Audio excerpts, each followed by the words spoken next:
कौरव कृष्ण परमात्म्याने मारले नाही आरोप करू नका. कौरवाला पांडवांनी मारलं नाही आरोप करू नका. कौरवाला मारले त्याच्या सख्या मामानं. जरा महाभारत नीट वाचा. ज्यानं चांगला भागवताचा अभ्यास केलाय त्याचा ऐका, नाही तर तुम्ही वाचा. बहिणीची 100ला 100 पोरं जर कोणी मारली असतील तर शकुनीनं मारली.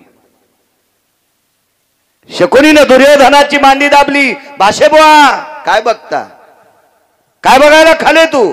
मामाश्री वहिनी साहेबाच्या चोळीची एक गाठ सुटली, वरी बघू नये म्हणून खाली बघतो. मूर्ख कुठला नाही ते त्याच्या डोक्यात भरवलं आणि शकुनीनं दुर्योधनाला बोलायला लावलं. बोल वाढ म्हणे तिला तू. आणि बघ दुर्योधन भडकला. वहिनी साहेब तूप वाढा. बऱ्यापैकी चांगली माणसं हरामखोराच्या संगतीत गेल्यावर वाईट होत असतात. आमची इथे एका बैलाला दावे खायचा नाद होता. जर्मन चराट खात होतं, ते कासरा खात होतं. संध्याकाळी 12-12:30 वाजता त्याचा कासरा चावून तुकडा करायचं आणि शेजाऱ्याची मक्का खाऊन यायचं. त्या माणसानं गारानं केलं म्हणे, बाळू महाराज सोपते कवा तुम्हाला?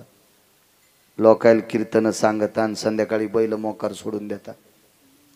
मान खाली घालायला लागली. मला त्याचं ऐकेल. मी कीर्तनापुरतं सांगायलो. त्याच्या भंगिऱ्यात मकाला बैल घालायला मी इतका मूर्ख आहे का? कशाला जाऊ त्याच्या मक्कीत, कशाला बैल जाऊ देईल मी? पण कीर्तनापुरतं सांगायलो. गड्याला सांगितलं. गड्यानं रुमनं काढन त्या बैलाला खूप मारलं. वळा आले त्याच्या पाठीवर, कातडं गेलं त्याचं. दुसरा बैल हसू लागला. लय मका खातो का म्हणला दुसऱ्याची? आपल्या इथे कमी वैरण आहे का? कशाला जातो रे? बैल लय शहाणा. बैलानं दुसऱ्या दिवशी चेअरमन त्याचा कासरा खाल्ला आणि मग आपला खाल्ला आणि त्याला मका खाल नेलो. बरेच नालायक बैल चांगल्या बैलाला सोबती नेतात. मी बैल म्हणायलो बैल, तुम्ही इतका अंगाव घेऊ नका. मी बैल म्हणतोय बैल. काही बैलायला काहीच वाईट नात नसतो, पण नालायक बैल त्याला सोबती करतात. मला वाटते नालायक बैलाच्या चांगल्या बैलानं नादी लागून दुसऱ्याची मका नाही हाणली पाहिजे. मालक रट्टे हाणीत असतो. मालक कोणता माहिती का? दक्षिणेचा. विठाला विठाला विठाला विठाला विठाला.